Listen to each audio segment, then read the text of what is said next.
Hey, welcome to another video. If you enjoy what you see, well, then you already know what to do. Now, let's get on with the show. Man, it feels really good not to be sick anymore, because I could not make these videos.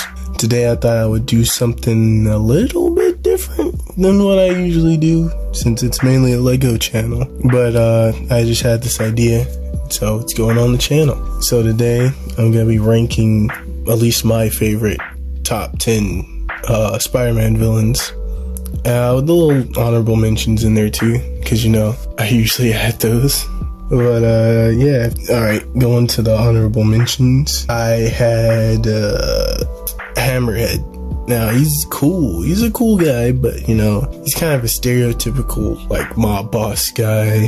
And that's it. I mean, his head's really hard too, which is cool, but I don't know, he just seems kind of boring. He seems like a Diet Coke version of what we already got with Tombstone. But yeah.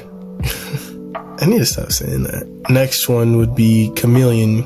A lot of people don't really know him. I barely even knew him.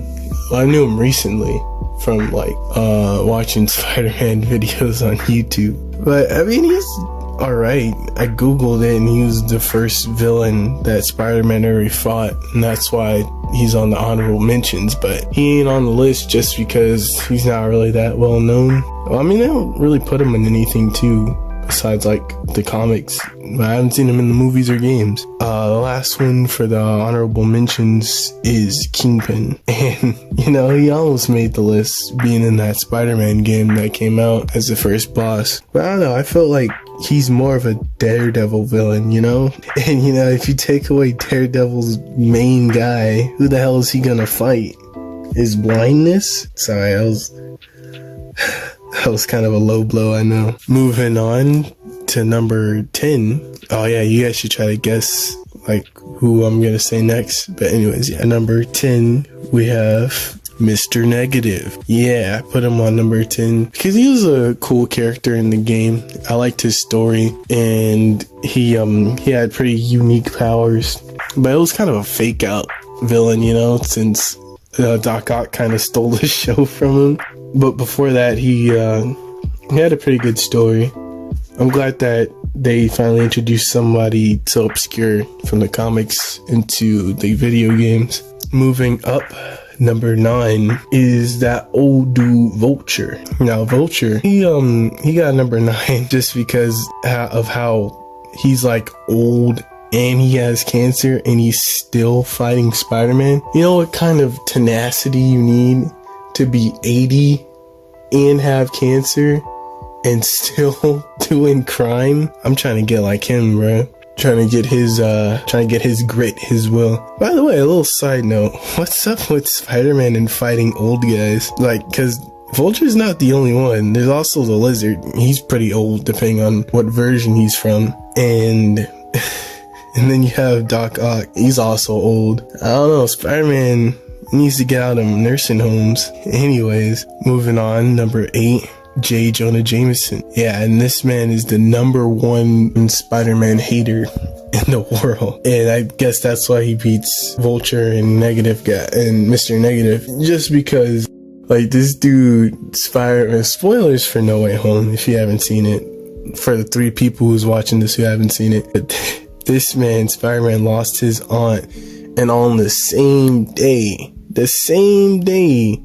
J. Jonah Jameson drops his little news thing, and he's like, oh yeah, that's Spider-Man's fault. Spider-Man did that right there. Yup. It's just like, damn, dude. Man had no chill on Spider-Man. But yeah, that's why he made it to number 8. Number 7 is someone that you guys probably don't even know, but it's Anti-Venom, and he was from Spider-Man Edge of Time.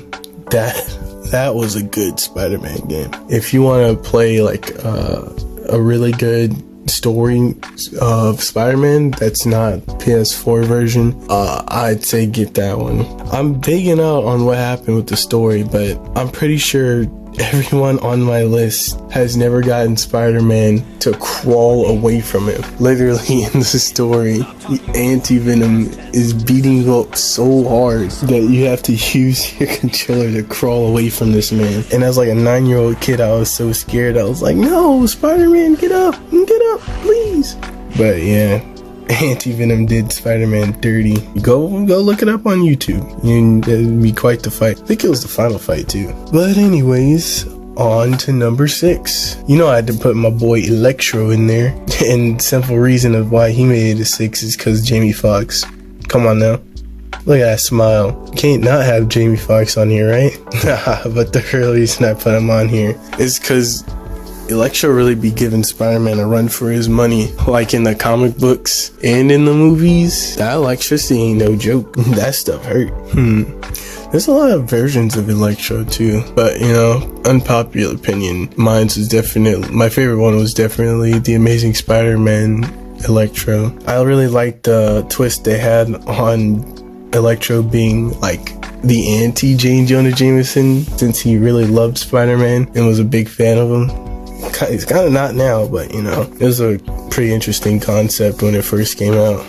Number 5, you know, I had to put Mysterio on this list. Mans will leak your IP address and wake up like nothing happened and then smile about it. I think the reason that I put him at 5 is just like, because in the movies they made him more better. They improved his character is all I'd say, because in the comic books and in the games he was kind of a joke. Harry, you will bear witness to the majesty and glory of my power. Prepare to die. You have tried. You face your doom. Whoa! But yeah, even in Shattered Dimensions he was kind of a joke character. But in the movies, he put Spider-Man through it. Moving on to number 4. I'm gonna put Kraven on this spot, and it's because he was kind of like Spider-Man's Bane in a sense, to where his like Kraven's last hunt, you know, was Spider-Man. I'm not good at explaining comics of Spider-Man just because, you know, I'm more of a Batman guy, but that video is gonna be coming out later. But yeah, Kraven, it's not personal, it's just business with this dude. If he sees you and you got power, he's gonna want to take you down. And I can't wait to see what I think Sony's coming out with a movie. It's gonna be interesting to see. Hopefully they don't fumble it. They probably will. I'm not gonna lie, I'm not really a big fan of the Venom movies like that. But Kraven, yeah, he makes it to number 4 just because of how much he gives Spider-Man a run for his money. And the man ain't even got powers. Well, in most adaptations of him at least. Now it's time for the top 3. Who could I have done for the top 3? You're thinking, you're like, he's left out a lot of people. Oh, time to move into it. Hope you're ready. Number 3, Thanos. Nah, I'm just kidding, it's Sandman. I put Sandman on top 3. He was fighting, he was like getting up there, but I had to put him at 3 just because the only adaptation of a Sandman that they really got to hit home really good was the one from Sam Raimi's trilogy.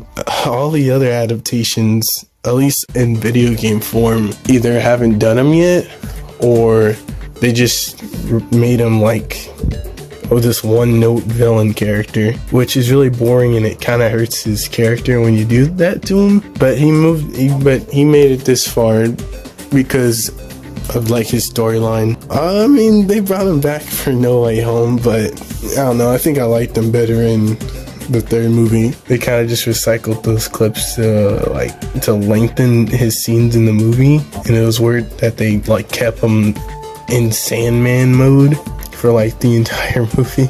Moving on to number 2. Alright, I'm gonna just say it right now, don't get mad. I know you're like, he should have been number 1, he's like Spider-Man's best villain. No. Number 2, Green Goblin. I know. He is the equivalent of what Joker is to Batman. Especially the way that Willem Dafoe portrays him. Green Goblin is a good villain. He's a little one note because he's super crazy. But I mean, I liked how they showed more of his mental illness in No Way Home. It's just that, you know, he made it this far because I like the interactions that Spider-Man has with Norman, and then the interactions that Spider-Man has with Green Goblin, and then he figures out the two are the same time that Green Goblin finds out that Spider-Man and Peter Parker are the same. And so now it's this, oh, what's gonna happen next? What are they gonna do now? And it's so good. Besides that, it's more, I don't know, when I see them together, it kind of feels like a rendition of Batman and Joker's relationship, except Batman's making quips and shooting webs. I hope that people don't hate me for that opinion. But I don't know. Maybe I'll have a good take. I'd still like Spider-Man, don't get me wrong. That's just how I feel. But now, it's time for the moment you all been waiting for. Who is number one? You probably guessed it by now. He's a very menacing figure. I might as well just go ahead and tell you. It's Thanos. No, it's Doc Ock. Now, of course it's Doc Ock. And if you're wondering why, which I don't think I should have to explain this to you, but the dynamic that Spider-Man and Doc Ock have is a really unique and nuanced one. I'm talking about more about the Doc Ock from Spider-Man 2 and Spider-Man PS4. Those are the Doc Ocks that made Doc Ock reach to number one.